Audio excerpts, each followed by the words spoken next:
The Deadbolt. Never underestimate a Deadbolt. Good choice.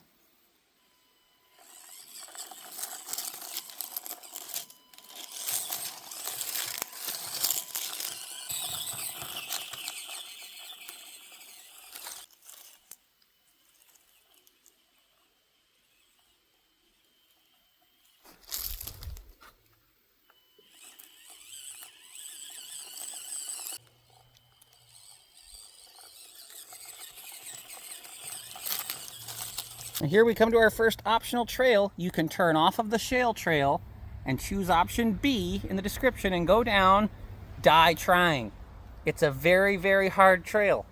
We'll give you a second to make your decision, and if you don't choose to go down that trail by clicking off onto the next video, we're just going to continue down the shale trail again.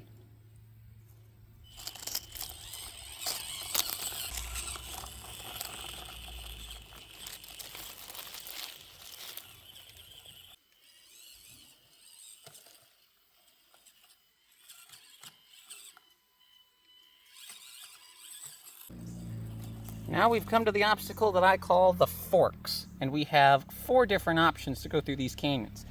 You can take this canyon with a lot of loose, haphazard rocks. You can take gravel pass and just go over the gravel. You can ride up over the easy way and take the staging that the old miners left behind, or you can try and conquer the hard rocks.